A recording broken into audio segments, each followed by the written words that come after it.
저주를 복으로 바꾸신 하나님이라는 제목으로 말씀 증거하겠습니다. 인생에 내 의지와 관계없는 일들이 벌어질 때가 있습니다. 상상조차 해보지 않은 일들이 나의 가정과 직장에 벌어질 때가 있습니다. 그런 사건들은 훨씬 더 우리 가슴을 후벼파기도 합니다. 김혜자 씨가 쓴 책이 있습니다. 생애 감사해. 김혜자 씨 아시죠? 전원일기라는 드라마가 제가 보니까 1088부작 굉장히 오래 했습니다. 김혜자 씨가 국민 엄마로 알려진 여인인데 한 연기자의 연기 인생과 그녀의 삶에 대한 기록이 나와 있습니다. 배우로 살아가는 일, 자기 일어난 수많은 이야기들, 또 자녀 이야기, 남편 이야기, 동료, 연출가 등의 이야기들이 있습니다. 그 중에 한 자락인데 겨울 안개라는 1989년 그 8부작 그 드라마를 촬영했던 이야기입니다. 그 이야기 내용인데 드라마 내용이에요. 남편에게 배신당하고 자궁암으로 죽음을 앞둔 여인의 이야기. 40대에 암 진단을 받게 됩니다. 암 진단 받게 되었던 소식을 들은 친구 민주라는 여자분이 그 극중인물 명예가 김혜자 씨거든요. 민주라는 여자분이 김혜자를 찾아왔습니다. 어떻게 하면 좋으냐. 그때 김혜자 씨가 울부짖는 내용이 이거였어요. 소파에 앉지도 못한 채 소파 뒷부분에 가서 등받이 붙잡고 울부짖는 내용입니다. 난 어려서부터 고생만 했어. 시집 와서 20년 괴팍한 시어머니 무서워 가슴 졸이며 살았어. 이제는 정말 다 괜찮은데 나 너무 억울해. 이제 살만한데 왜 이렇게 되었지? 내가 뭘 잘못한 거야? 나 죽기 싫어 라고 울부짖는 내용입니다. 어릴 때부터 고생한 거 그녀의 잘못이 아니죠. 어쩌다가 경제적으로 부유치 못한 부모 만난 그녀의 어린 삶, 그녀의 잘못이 아닙니다. 고통스러웠던 삶이 그녀의 잘못이 아니었고, 사랑한 사람과 결혼했는데 괴팍한 시어머니 때문에 수십 년간 가슴 졸이며 살았던 그 여인의 인생, 그러다가 원치도 않았는데 40대에 사망 선고 같은 암 선고를 받았습니다. 어떻게 보면 드라마 이야기지만 우리 인생 같지 않습니까?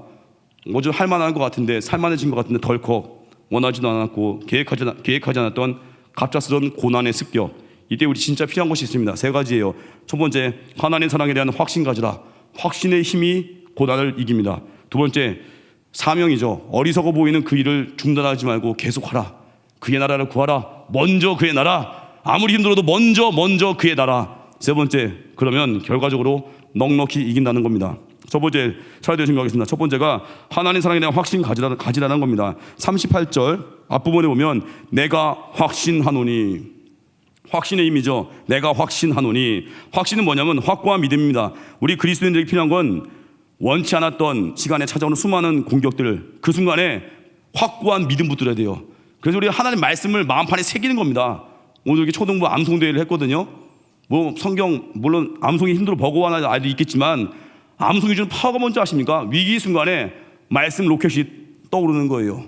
마귀의 그런 적진을 아예 폭파시켜 버리는 거예요. 말씀 로켓이 우리를 통해서 역사에서 세상을 이기게 하는 거예요. 그래서 우리 시간이 급변하는 시대 속에서 하나님 말씀, 특별히 예배에 꽉 붙들어야 돼요. 새벽 예배 진짜 꽉 붙들어야 돼요. 제가 예전에 자전거 사고 말씀드렸죠. 우리 교회 개척 전에 제가 2012년도 봄이었던 것 같아요. 담임 목사님과 이찬종 관사님과 저하고 셋이서 자전거 타고 가다가 제가 그때 몸이 좀 피곤했나 봐요. 굉장히 또 오랫동안 탔습니다. 또 담임 목사님 한 번 하면 또 이제 끝까지 가잖아요. 3, 4km로 가다가 제가 좀 약간 헐겁게 잡았나 봐요. 담임 목사님 앞에 가시고 제가 중간, 그 뒤에 이찬종 관사님. 낮은 턱에 3, 4km 가다가 낮은 턱에서 제가 핸들이 팍 꺾인 거예요. 그때 공중 두 바퀴 돌면서 제가 공중 두 바퀴 돌면서 핸들 꺾이고 공중 두 바퀴 떨어질 때 머리부터 떨어졌어요. 떨어지고 손이 땅에 긁히면서 손톱 세 개가 뒤집어지고 너덜너덜너덜대고, 다행히 뼈는 안 다쳤거든요. 사고 나자마자 제가 바로 옆으로 굴렀어요. 차도였으니까 차 헷갈리면 안 되잖아요. 바로 굴르고 얼굴 만져보고 살았다. 헬멧 깨지고 머리는 안 깨졌어요. 담임 목사님은 사고 난지도 모르고 쭉 가고 계시고, 뒤에서 이찬종 관사님이 스탑 이래가지고 목사님 오시자마자 안수기도 딱 해주시고, 결국 잘 이렇게 치료 받았거든요. 제 이야기 왜 하냐면, 피곤할 때 있잖아요. 우리 인생에 피곤해 보이고 삶이 분주할 때 그때 핸들 헐겁게 잡으면요 사고 나요. 주님 꽉 잡지 않으면요 별거 아닌 것 때문에 사고 나요. 그 항상 겸손해야 됩니다. 선주로 생각되십니까? 선기 아니라 선주로 생각할 때 넘어질까 조심해야 돼요. 꽉 붙잡아야 돼요. 예배가 뭐예요? 주님 손 꽉 붙잡는 거예요. 확신이 뭐예요? 주님 꽉 붙잡는 거예요. 확신이나 헬라어 단어가요 이런 뜻이 있어요. 신뢰할 만한 것에 완전히 설득당하다. 무엇을 신뢰할 만하겠습니까? 하나님 말씀이죠. 우리 사랑하시는 하나님, 그 하나님에 대한 신뢰예요. 신뢰. 그 신뢰할 만한 사실이 우리 인생을 설득하고 설득당하는 우리가 되는 겁니다. 이번에 제주 선교 때 갈 때도 되게 어떤 분, 우리 교회에서 제가 제주 선교 전에 한번 목요일 새벽인가 설교했을 거예요. 선교 전전주였나요? 전주였던 것 같은데, 그때 제가 그런 얘기했어요. 예배는 당연히 하나님께 받은 은혜가 있기 때문에 예배 드리는 건 당연한 임무다. 로마서 12장 말씀 인용하면서 그러므로의 뜻이 뭐냐면 은혜 받은 자임으로 우린 마땅히 예배 드려야 된다. 그 설교했거든요. 그래서 제가 그런 얘기했습니다. 바빠서 뭐 새벽기도 못 나오고 바빠서 선교 못 간다. 제가 좀 그때 막 이렇게 얘기했어요. 그거는 감사를 모르는 사람입니다. 막 퍼부었거든요. 그날 그렇게 설교 끝나고 제가 미스바를 가서 이제 성도님들께 인사하는데 어떤 남자 목사님이 활짝 웃으면서 목사님 오늘 말씀 은혜 받았습니다. 근데 마음에 한 가지 찔림이 있습니다. 제가 선교를 이번에 제주 못 가는데 제가 감사가 없는 사람인가 봐요. 막 하면서 그렇게까지 하면 안 되는데 또 그분 귀한 분이거든요. 어떻게 뭐 선교를 다 가겠습니까? 다 가면 좋겠지만 각자 이제 믿음의 도전이 있는 거잖아요. 근데 그분이 마음이 찔렸나 봐요. 목사님 저는 제주도 못 가지만 오늘 말씀에 마음이 찔렸습니다. 그러고 나서 못 가는 줄 알았더니 제주도 갔더니 저 앞자리에서 율동하고 계시더라고요. 50대 중반의 집사님이 어린아이같이 얼마나 율동을 잘하는지 이 앞에 있는 초등부 예술이가 같이 막 율동을 너무 신나게 하시더라고요. 너무 기뻤어요.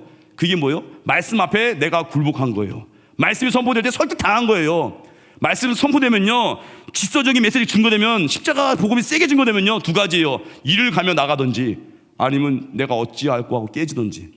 그래서 복음은요 대충 증거할 수 없습니다. 무장하고 거침없이 담대하게 굽히지 않고 막 증거하면요 변화가 나와요. 이를 가며 나가버리든지 설교 중에 나가버리든지 아니면 미국 외국 같으면 총 날라오든지 아니면 내가 깨져서 주님 내가 죄인입니다. 내가 깨지고 주님의 긍휼을 구하고 그리고 소망이 있어요. 그래서 우리 어떤 확신이 있어야 돼요?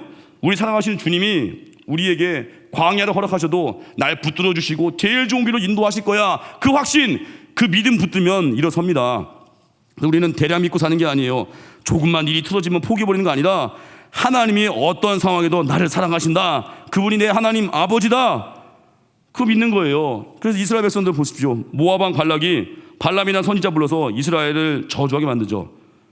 발람과 발락, 모압 왕 발락과 발람 선지자 안 헷갈립니까? 저 되게 헷갈렸는데 이거 안 헷갈리는 방법을 어떤 분이 알려주더라고요. 어떤 목사님인데 발람은 이렇게 왜요? 발람은 이제 어때요? 돈 좋아하잖아요.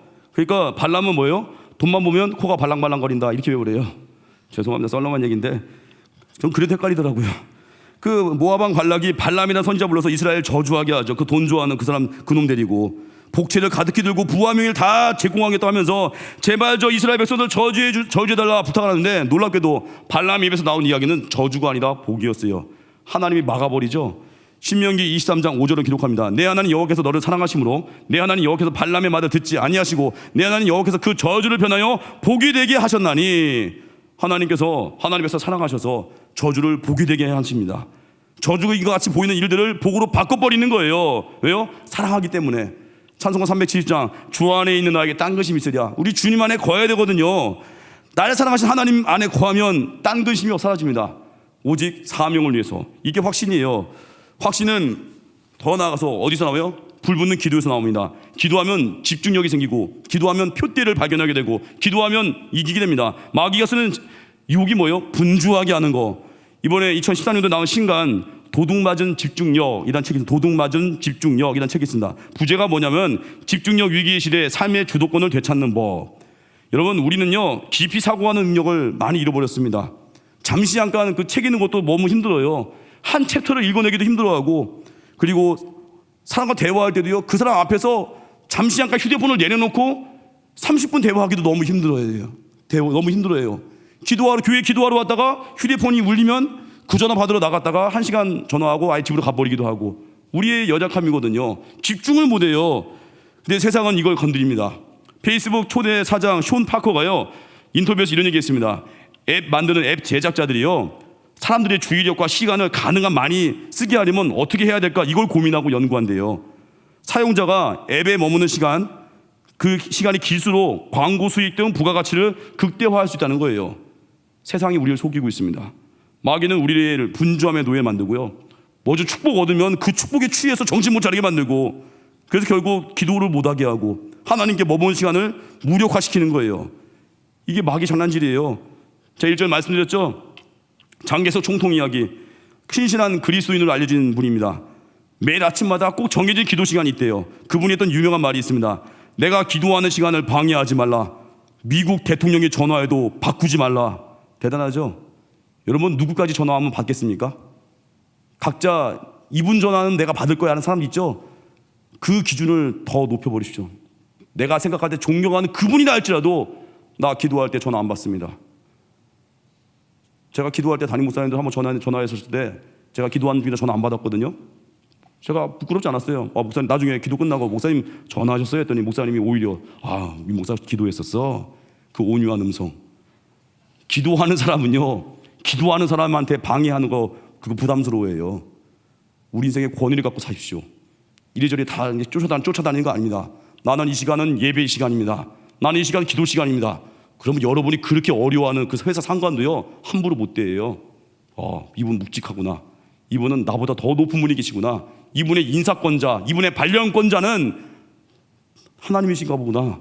그걸 느끼게 만드십시오.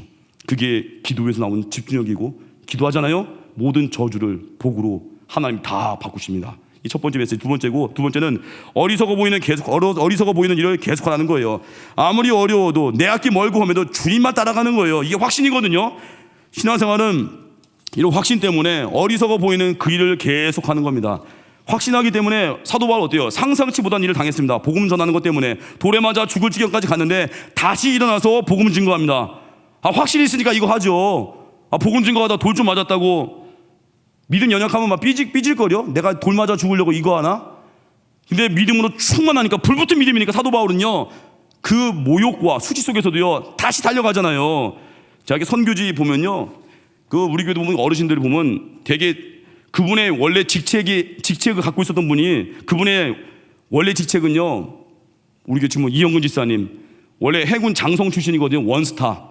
근데 그분이 몇 년 전에 고성선교 저랑 같이 갔는데 성산교회, 그분이 했던 일이 뭔지 아십니까? 원스타 출신이 할머니들 마사지 하고 계세요. 원스타예요, 원스타. 이해가 안 되시고, 원스타는요 군대에서 한 번도 보기 힘든 직책이에요. 사병이었던 저는. 근데 그 원스타가 할머니 할아버지 마사지 하는데 할머니들이 또 너무 좋아요. 잘생긴 분이 오셨다고 저도 좀 해달라고. 이영건 지사 인기 많았는데 그분의 간증이 그래요. 예수님이 아니었으면 내가 그거 했겠냐는 거예요. 예수님 사랑에 대한 확신, 복음의 확신 때문에 기꺼이 낮아질 수 있고, 복음의 확신 때문에 어리석어 보여도, 모욕을 당해도, 조롱을 당해도 그거 하는 거예요. 저희 동네 앞에 보면 이렇게 공사가, 제가 홍대 기숙사 뒤쪽에 골목 그쪽에 제가 살거든요. 이 동네인데 3년 전부터 공사가 엄청 어마어마했어요. 맨날 무슨 소리 나고 먼지 날라오고, 진짜 웬 먼지로 인한 핍박과 그 소음들 3년을 가더라고. 이제 거의 완공이 돼가는 거거든요. 홍대 뒤쪽에 그 담벼락들이 이제 다 허물어지고 건물이 세워집니다. 1년 딱 6개월 전인가 1년 전에 기억나요. 동네 통장님이요, 하도 시끄러우니까 이제 사람들을 모았어요. 너무 시끄러우니까 우리 보상금 얻어내자. 각 집마다 그 통장님이 서명을 받더라고요. 예수님 안 믿는 통장님인데 제가 전도하고 있어요. 서명을 계속 받는데 저희 아내가 그 종이를 갖고 온 거예요. 이거 해달라고 하면은 보상금 준다는 거예요. 나중에 알고 보니까 보상금도 얼마 되지 않았어요. 근데 제가 그때 어떻게 했냐면, 무슨 말을 들었냐면, 이걸 굳이 받아야 되나?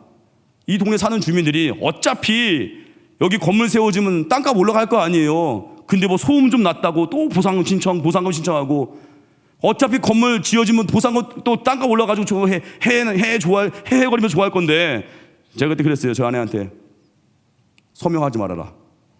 이 보상금 안 받아도 된다. 우리 하나님 복으로 살아가는 사람들이다.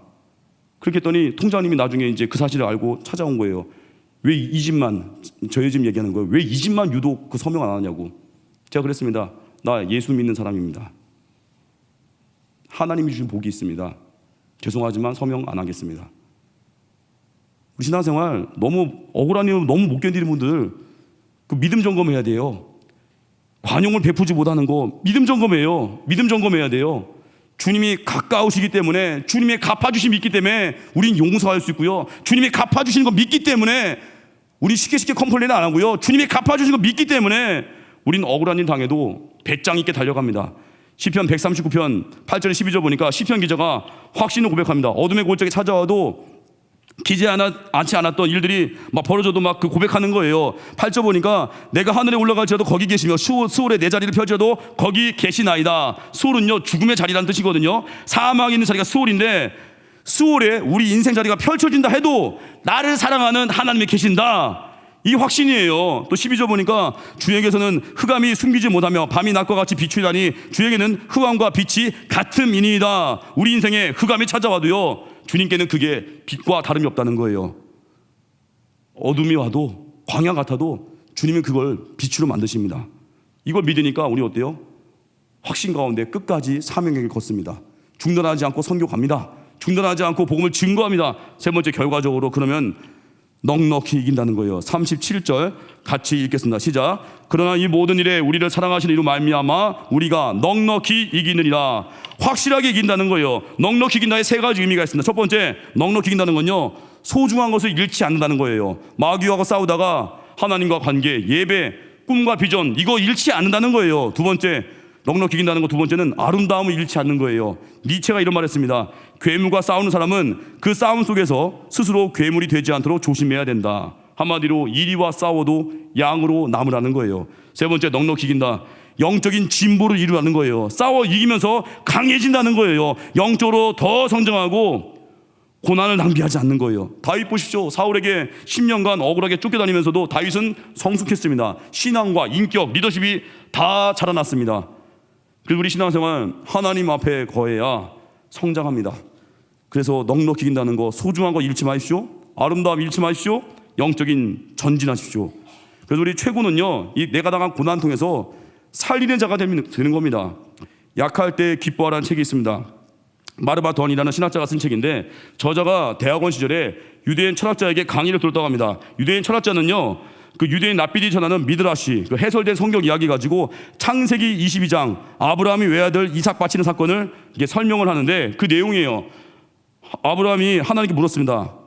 제가 왜 이 일을 겪어야 했나요? 제 충성심을 알아보기 위해 이 시험을 필요로 하셨습니까? 하나님의 대답이에요. 아니다. 나는 너를 시험할 필요가 없었다. 아브라함 말합니다. 그렇다면 제 자신의 충성심을 검증하기 위해서 저에게 시험이 필요했나요? 다시 하나님 대답합니다. 아니다. 그럼 무엇 때문에 제가 이 일을 겪어야 했습니까? 아브라함이 물었습니다. 하나님 대답했습니다. 열방에게 증거하기 위해서다. 열방에게 증거하기 위해서. 이삭 바치는 사건은 왜 허락했습니까? 그 일을 통해서 열방에게 증거하기 위해서.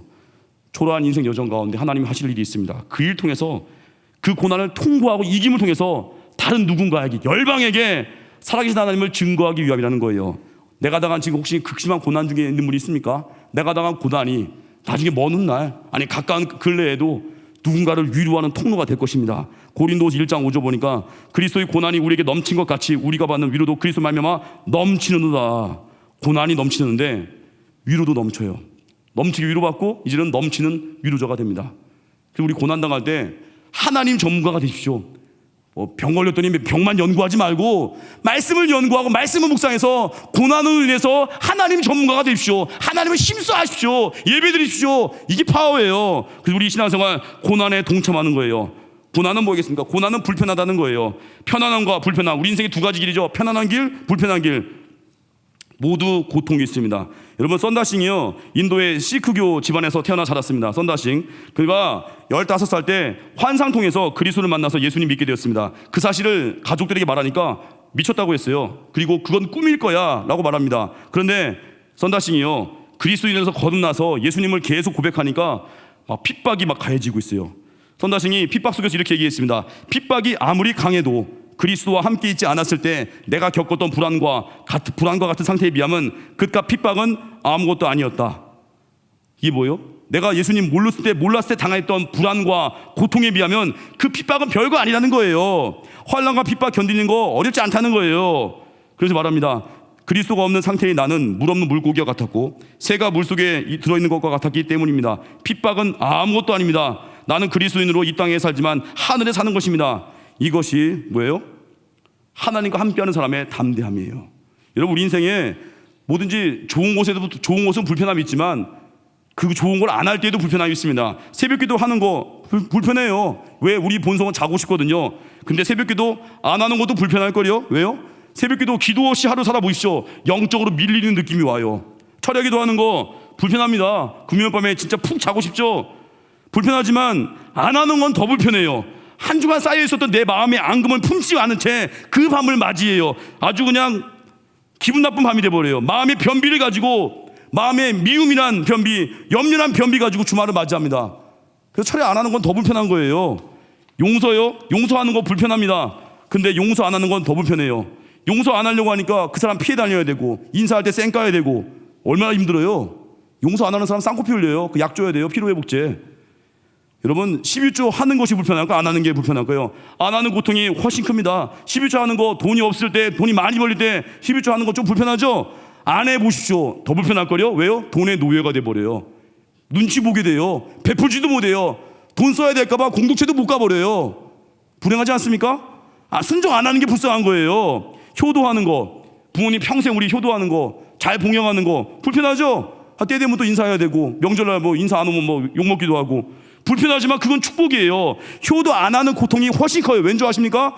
약속이 있는 첫 계명인데 그 약속의 축복을 못 누리는 거예요. 효도하는 자 땅에서 잘 되고 장수한다고 했는데 이 복을 못 누리는 거예요. 효도 안 하는 게 훨씬 불편한 겁니다.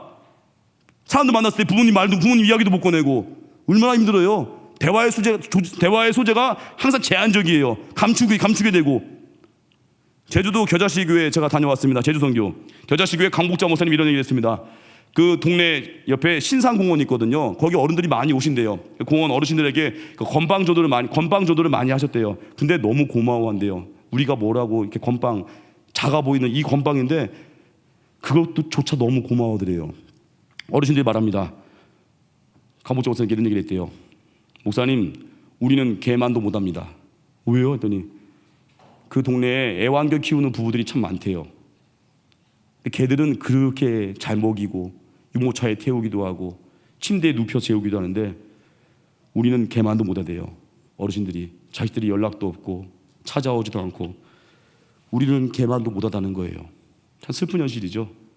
그러면서 그 복음을 증거할 때 너무 기뻐하는 모습을 목사님이 보셨다고 합니다. 우리 결론입니다. 우리 갑작스러운 고난이 올 때 있죠. 하나님 사랑에 대한 확신 흔들리지 마십시오. 핸들 꽉 잡아야 저같이 사고 당하지 마십시오. 꽉 잡으십시오. 주님 꽉 잡으십시오. 확신 가운데 붙잡으면 흔들리지 않습니다. 두 번째, 어리석어 보이는 그 일을 계속 하십시오. 미련해 보이는 그 일 중단하지 마십시오. 그리고 넉넉히 이길 것입니다. 하나님께 집중해서 빼앗긴 집중력을 다시 회복시키십시오. 하나님과 함께 교제하는 기도 시간, 새벽의 시간, 철야의 시간 놓치지 마시고 순종을 통한 불편함을 선택하십시오. 자리에서 나가겠습니다. 주님 다시 오실 때까지.